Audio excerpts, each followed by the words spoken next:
Good morning, मैं शिवाश सुमन। आप देख रहे हैं पीसीएस अकेडमी पटना। चलिए, आज हम लोग प्रतियोगिता दर्पण का अंतर्राष्ट्रीय सीरीज शुरू किए हैं मई 2024 का। सही बात। तो चलिए शुरू करते हैं हम लोग। मई 2024 अंतर्राष्ट्रीय 5 टॉपिक हैं, 5 टॉपिक और हैं। इसको पहले ख़त्म करते हैं, उसका आगे उसको भी ख़त्म कर देंगे। देखिए, राष्ट्रपति श्रीमती द्रौपदी मुर्मू की मॉरिशस यात्रा। अभी राष्ट्रपति हाल फिलहाल में मॉरिशस की यात्रा पर थी। ये 11 से 13 मार्च के बीच में मॉरिशस की यात्रा की। मॉरिशस का राष्ट्रीय दिवस समारोह मनाया जा रहा था। मॉरिशस में राष्ट्रीय दिवस समारोह का आयोजन किया जा रहा था। उसमें राष्ट्रपति जी को मुख्य अतिथि के रूप में आमंत्रित किया गया। इसीलिए द्रौपदी मुर्मू जी मॉरिशस का यात्रा की। और जब यात्रा की तो कुछ वार्ता वगैरह भी होगा, है ना। तो वार्ता क्या हुआ है, तो विदेशी नागरिकता का एक विशेष प्रावधान है, उसको मंजूरी दे दिया गया है, जिससे कि मॉरिशस के जो निवासी होंगे भारत में, उन्हें नागरिकता प्राप्त करने में आसानी होगा या फिर उन्हें आने में आसानी होगा, सहूलियत होगा। क्योंकि हमें पता है कि मॉरिशस के जो पूर्वज थे वो भारतीय ही थे। ठीक है। दूसरा, भारत समर्थित 14 परियोजना को उद्घाटन किया गया। भारत के समर्थन से मॉरिशस में 14 परियोजना चलाया जाना है, जिसका उद्घाटन किया गया है। तीसरा, रुपे कार्ड को लॉन्च किया गया है। रुपे कार्ड को लॉन्च किया गया, यानी कुल मिलाकर देखा जाए तो क्या क्या हुआ। तो पहला हुआ विदेशी नागरिकता,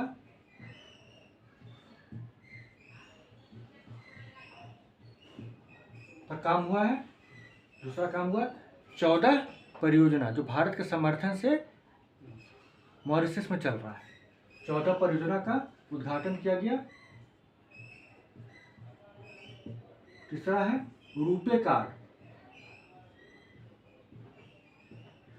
को लॉन्च किया गया है। रुपे कार्ड को लॉन्च किया गया है। और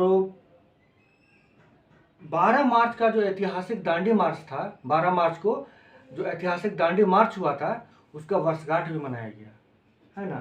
तो दांडी मार्च का 12 मार्च को दांडी मार्च का वर्षगांठ मनाया गया। वर्षगांठ जो गांधी जी के द्वारा किया गया था, उसका वर्षगांठ कहाँ मनाया गया? मॉरिशस में मनाया गया। तो ये सब मुख्य रूप से किया गया। ठीक है, चलिए आगे बढ़ते हैं। ये रुपे कार्ड वाला इंपॉर्टेंट है, रुपे कार्ड वाला ध्यान रखिएगा। और एक विदेशी नागरिकता वाला इंपॉर्टेंट है, इसको याद रखना है। ये हो गया। आगे देखते हैं। नए चुनाव के पश्चात शहबाज शरीफ पाकिस्तान में नए गठबंधन सरकार के में पीएम बने। यानी कि शहबाज शरीफ नए प्रधानमंत्री पाकिस्तान के बन चुके हैं। इसके पहले भी शहबाज शरीफ ही थे। तो वहाँ पर दो पार्टी मिलकर, मुख्य रूप से 2 पार्टी मिलकर सरकार बनाया है। पहला क्या है? पाकिस्तान मुस्लिम लीग एन, जिसको कहते हैं PML, Pakistan Muslim League N for Nawaz Sharif, है ना। ये जो शहबाज शरीफ है वो नवाज शरीफ के भाई ही है ना। और दूसरा पार्टी है PPP, पाकिस्तान पीपुल्स पार्टी। इसका बिलावल भुट्टो नेतृत्व कर रहे हैं। बिलावल भुट्टो नेतृत्व कर रहे हैं। ये दोनों मिलके सरकार बनाया, दोनों पार्टी मिलकर सरकार बनाया। और क्या हुआ कि शहबाज शरीफ को पीएम के रूप में चुना गया। पीएम बने हैं शहबाज शरीफ। ठीक है, क्लियर। चलिए, इसमें कुछ विशेष नहीं था, बस 2 पार्टी को याद रखिएगा, PML एंड और PPP। और पीएम शहबाज शरीफ जो कि पहले भी थे। ठीक है, आगे बढ़ते हैं हम लोग।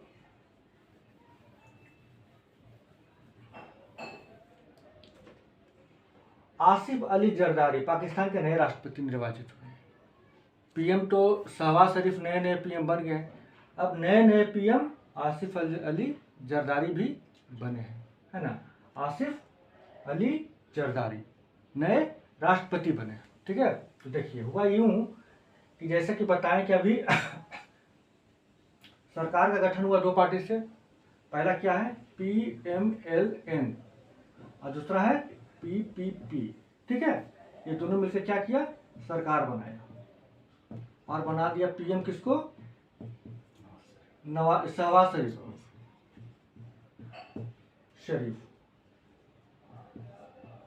लेकिन PPP का जो नेतृत्व बिलावल भुट्टो कर रहे हैं, बिलावल भुट्टो कर रहे हैं। तो जो आसिफ अली जरदारी है, जो राष्ट्रपति बने हैं, वो बिलावल भुट्टो के पिता हैं। तो बिलावल भुट्टो अपना पार्टी की तरफ से अपने पिता को राष्ट्रपति बनवा दिया, यानी PPP की तरफ से राष्ट्रपति बने हैं कौन, आसिफ अली जरदारी।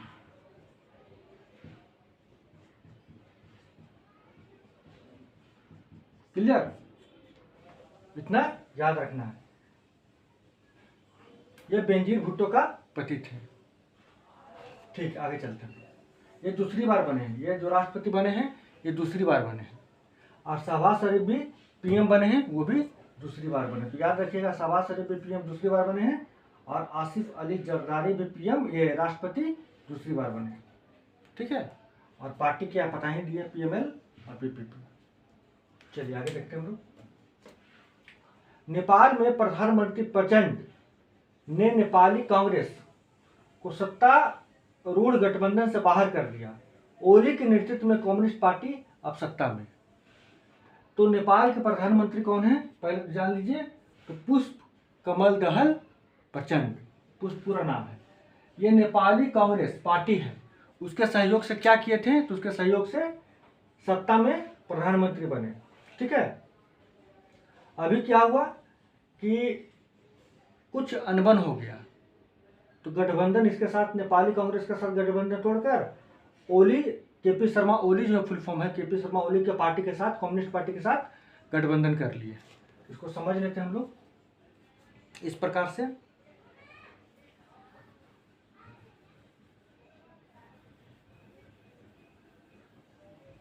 देखिए, पहले 2 पार्टी है,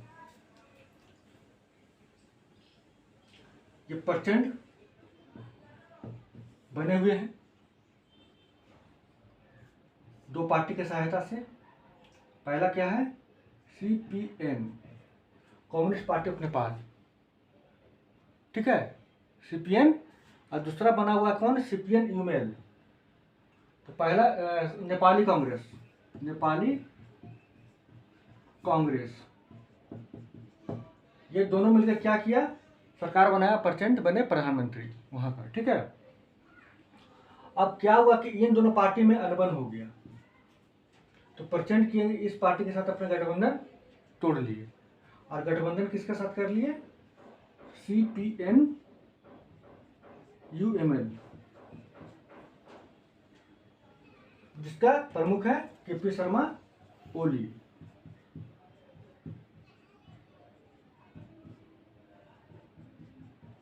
क्लियर, और नेपाली कांग्रेस का प्रमुख थे कौन, शेर बहादुर देउवा। ठीक है, शेर बहादुर देउवा इसके प्रमुख थे।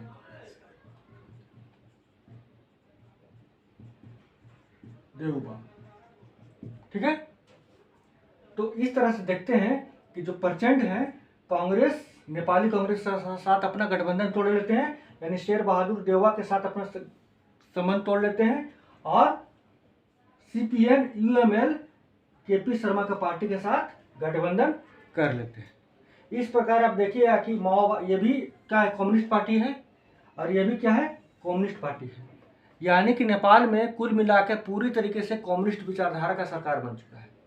और पूरी तरीके से अगर कम्युनिस्ट विचारधारा का सरकार बन चुका है तो चीन का हस्तक्षेप ज़्यादा बढ़ जाएगा, क्योंकि चीन भी क्या है, एक कम्युनिस्ट पार्टी, ये कम्युनिस्ट विचारधारा का देश है। तो जैसे चीन मालदीव में इंटरफेयर कर रहा है, हस्तक्षेप कर रहा है, उसी तरह चीन आपका क्या करेगा कि आपका नेपाल में भी हस्तक्षेप करेगा, क्योंकि उसी विचारधारा का सरकार बन गया है। दोनों सरकार क्या है, कम्युनिस्ट विचारधारा का ही है, communist party Nepal, communist party Nepal में है। सही बात। तो इस प्रकार भारत के लिए सही नहीं है। क्लियर, कोई दिक्कत नहीं।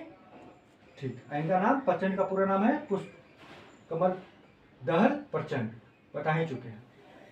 चलिए आगे बढ़ते हैं हम लोग। रूसी राष्ट्रपति पुतिन 6 वर्ष के लिए एक और कार्यकाल के लिए इस पद पर निर्वाचित हुए, यानी रूस के राष्ट्रपति पुतिन है, कि 6 वर्ष के लिए फिर से क्या हुए, कार्यकाल के 6 वर्ष के कार्यकाल के लिए फिर से चयन कर लिया गया, इनको चुनाव इनका हो गया है। तो सबसे पहले ये 2000 में आए, फिर 2004 में बने, फिर 2012 में बने, फिर 2018 में बने, अब 2024 में बने, ये 5वां कार्यकाल के लिए। तो रूस के जो राष्ट्रपति पुतिन हैं वो 5वां कार्यकाल के लिए चुने गए हैं 2024 में। इनका कार्यकाल 2024 से 2030 तक रहेगा, 6 साल का है ना, लिखा हुआ 6 साल का, तो 2024 से 2030 तक का। तो पहले बार हुए 2000 में, दूसरी बार हुए 2004 में, फिर हुए 2012 में, फिर हुए 2018 में, फिर 2024 है ना, अब 2030। पहले 4 साल के लिए ही होता था, लेकिन 2012 से 6 वर्ष के लिए हो गया है ना। तो 12 से 6 18 6 कितना हुआ 24, और 24 और 6 30। ठीक है, पहले 4 वर्ष का 4 ईयर्स का होता था, अब 6 ईयर्स का वहां का चुनाव होता है। ठीक है, इसलिए कंफ्यूज नहीं करना है। पहले 4 साल का होता था, अब 6 साल का होता था। 6 वर्ष के कार्यकाल के लिए चुने गए हैं पुतिन फिर से। इतना हो गया। अब आगे हम लोग फिर से देखते हैं। देखिए अगला देखते हैं हम लोग। नेक्स्ट क्या है कि हथियारों की खरीद में भारत का विश्व में पहला स्थान। अमेरिका हथियारों का सबसे बड़ा विक्रेता, स्वीडिश संस्था की रिपोर्ट। अमेरिका हथियारों का सबसे बड़ा विक्रेता है, स्वीडिश संस्था का रिपोर्ट। देखिए अभी सिपरी रिपोर्ट जारी हुआ है 2024, वो स्वीडिश संस्था का रिपोर्ट है ना।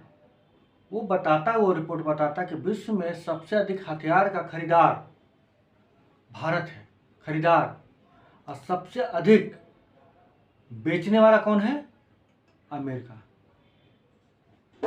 ठीक है, यानी कि क्रेता खरीदार सबसे बड़ा कौन है, भारत। अब भारत पूछते कि भारत सबसे अधिक हथियार किससे खरीदता है, तो रूस से खरीदता है। याद रखिएगा, रूस से खरीदता है। विक्रेता सबसे बड़ा विक्रेता कौन है, अमेरिका, सिपरी रिपोर्ट के आधार पर। और अमेरिका सबसे अधिक किसको बेचता है हथियार, सऊदी अरब को।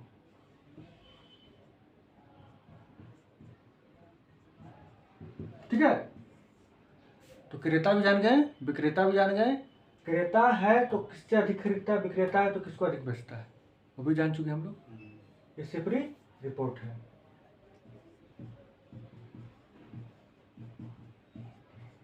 सिपरी रिपोर्ट 2024 का। समझ गए बात को, बस इसमें यही विशेष था। आगे देखते हैं हम लोग। स्वीडन नाटो का 32वां सदस्य बना है। स्वीडन अभी क्या हुआ 2024 में नाटो का 32वां सदस्य बन चुका है। वही 2023 में फिनलैंड नाटो का 31वां सदस्य बना था। नाटो क्या है, नाटो होता है कि नॉर्थ अटलांटिक ट्रीटी ऑर्गेनाइजेशन, है ना। ये आपका, इसका स्थापना 4 अप्रैल 1949 को हुआ था। 4 अप्रैल 1949 लिख दे रहे हैं।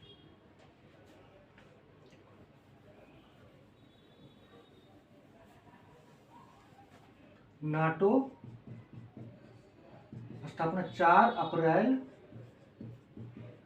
1949 को हुआ था। क्लियर। ये क्या है, इसका फुल फॉर्म नाटो का NATO, NATO north Atlantic treaty organisation. ठीक है,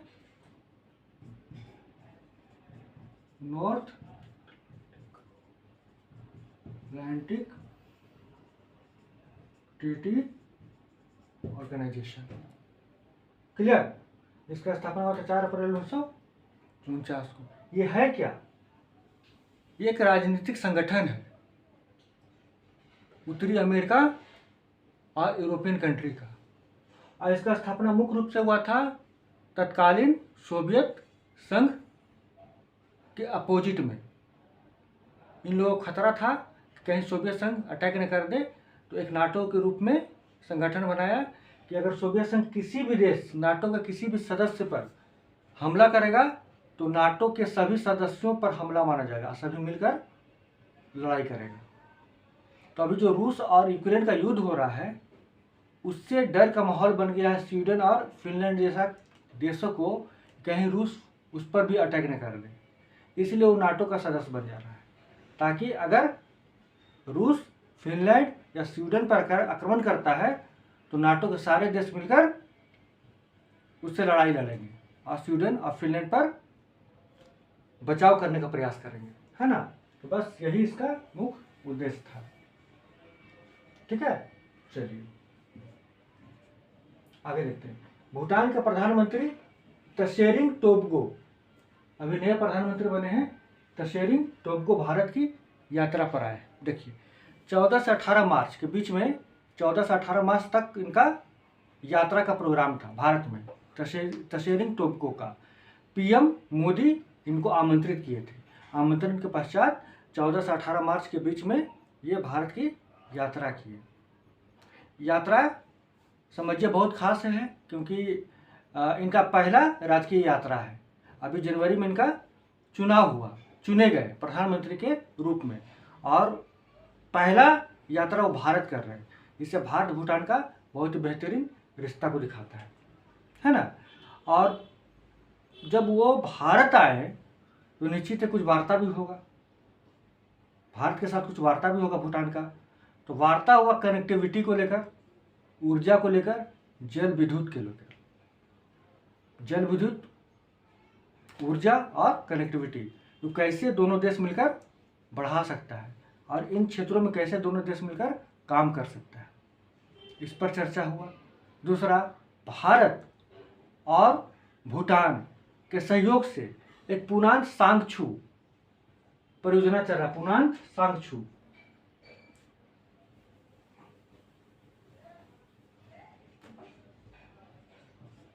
पुनान सांगछू 2 परियोजना चल रहा है। ये जल विद्युत परियोजना है। तो इसका जो काम का जो प्रगति चल रहा है, परियोजना का जो प्रगति चल रहा है, तो भारत और भूटान दोनों संतोष जाहिर किया कि हाँ, हम लोग का काम सही चल रहा है। ये जल विद्युत परियोजना है, इसमें दोनों देश शामिल है। उसके बाद भूटान असम के बॉर्डर के पास एक गैलेफू माइंडफुलनेस सिटी बना रहा है। गैलेफू माइंडफुलनेस सिटी,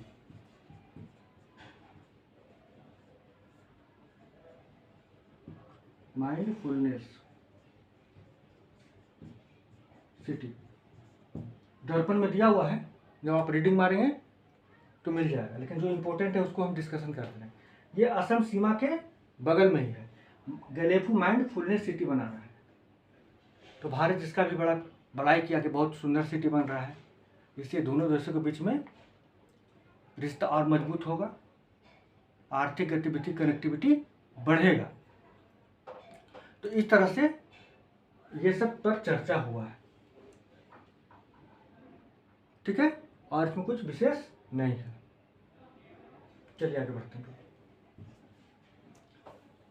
प्रधानमंत्री नरेंद्र मोदी की भूटान यात्रा। देखिए, जब भूटान के प्रधानमंत्री त्शेरिंग टोब्गे भारत की यात्रा पर आए तो उन्होंने फिर प्रधानमंत्री को भी आमंत्रित किया कि आप भी भूटान की यात्रा पर आइए। तो भूटान की यात्रा पर प्रधानमंत्री स्वीकार करते हुए उनका आमंत्रण को भूटान की यात्रा पर गए और 22 से 23 मार्च भूटान की यात्रा पर रहे। जब वो भूटान गए तो भूटान में उनका भव्य स्वागत किया गया। उन्हें भूटान का सर्वोच्च नागरिक सम्मान ऑर्डर ऑफ द ड्रग गैलो, ऑर्डर ऑफ द ड्रग गैलो, ऑर्डर ऑफ द ड्रग गैलो, ऑर्डर ऑफ द ड्रग गैलो। ये क्या है? सर्वोच्च नागरिक सम्मान है भूटान का। भूटान का सर्वोच्च नागरिक सम्मान है, उससे इनको नवाजा गया। और ये भूटान पहली बार किसी विदेशी को ये नागरिक सम्मान दे रहा है, तो सम्मान से पूछ देता है। जब हाल ही में प्रधानमंत्री मोदी को किस देश ने ऑर्डर ऑफ द ड्रग गैलो पुरस्कार, जो नागरिक पुरस्कार है, दिया है? भूटान। तो इससे प्रश्न रहता है, तो याद रखिएगा, इस पुरस्कार से नवाजा गया है। ठीक है, जब प्रधानमंत्री भूटान की यात्रा पे गए। चलिए आगे देखते हैं। वर्ल्ड हैप्पीनेस इंडेक्स के 2024 में भारत का 143 देशों में 126वां स्थान है। तो वर्ल्ड हैप्पीनेस इंडेक्स ये जारी किया जाता है United nation sustainable development solution network के द्वारा। United nation world happiness index जो जारी किया जाता है,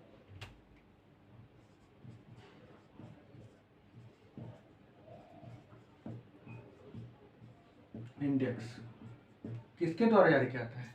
United nation sustainable development, United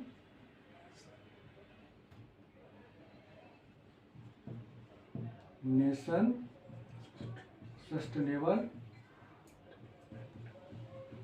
development solution network, इसके द्वारा जारी किया जाता है यह इंडेक्स। इस इंडेक्स में कुल 143 देशों को शामिल किया गया है। इसमें भारत का स्थान 126वां है। हैप्पीनेस के मामले में, खुशी के मामले में, कि भारत 143 देशों में से 126वां देश है जो खुश है ना। तो इस तरह से हम लोग देख सकते हैं। ऐसे हैप्पीनेस को 6 मानक पर मापा जाता है। 6 मानक पर कि खुशी को कैसे मापा जा सकता है कि आप कितना खुश हैं या कोई देश कितना खुश है, कैसे मापेंगे? इसके लिए 6 मानक है। पहला क्या है कि प्रति व्यक्ति जीडीपी, तो प्रति व्यक्ति जीडीपी कितना है। हाँ, दूसरा क्या है कि सामाजिक समर्थन, यानी सोसाइटी में एक दूसरे को कितना लोग सपोर्ट करते हैं। आपके पड़ोस वाले आपको सपोर्ट करेंगे, आपका घर वाले आपको सपोर्ट करेंगे, आप खुश रहिएगा, शांत रहिएगा। वही आपके घर में टेंशन रहेगा, पड़ोस में टेंशन रहेगा, आस पड़ोस में टेंशन रहेगा, खुशी का माहौल नहीं रहेगा। तो सामाजिक समर्थन, स्वस्थ जीवन प्रत्याशा, स्वस्थ जीवन प्रत्याशा, यदि जीवन में स्वास्थ्य का वैल्यू है, मतलब स्वस्थ जीवन है, बीमार जीवन नहीं है, वो भी खुशी का कारण होता है। कोई बीमार आदमी खुश नहीं रह सकता है। तीसरा उदारता, कि आप कितने उदार हैं, आपके साथ रहने वाले लोग कितने उदार हैं, एक दूसरे के पास एक दूसरे के प्रति कितना सहानुभूति रखते हैं, असहिष्णुता रखते हैं। उदारता, जीवन विकल्प बनाने की स्वतंत्रता, आप अपना जीवन कैसे जीवन यापन करना चाहते हैं उसके लिए आप स्वतंत्र हैं। और भ्रष्टाचार पर धारणा, कि भ्रष्टाचार पर आपका क्या धारणा है। बहुत जगह देखिएगा कि ट्रैफिक का लाइट लाल है और देखिएगा रोड खाली है, वो पार कर जाएगा, ये सोचकर कर चलो चलता है, पार कर गया। लेकिन किसी किसी देश में अगर ट्रैफिक का लाइट लाल है, वो रात में अकेले भी जा रहा है, सुनसान रोड है, फिर वहाँ पर जाकर रुक जाएगा। इसीलिए नहीं कि उसको फाइन लगेगा, इसलिए कि उसको गलत महसूस हो रहा है कि नहीं हम रूल नहीं तोड़ेंगे। तो कैसा धारणा है लोगों का भ्रष्टाचार के प्रति, ये मायने रखता है। ये सभी जो 6 मानक हैं वो हैप्पीनेस इंडेक्स को डिफाइन करता है। इसी 6 मानक पर इंडेक्स का रैंकिंग तय किया जाता है, जिसमें भारत 143वां देशों में से 126वां देश बना है। तो इस तरह से हम लोग अंतर्राष्ट्रीय सीरीज पूरा कंप्लीट कर लिए हैं। हम लोग फिर मिलेंगे एक नए क्लास में, तब तक के लिए नमस्कार।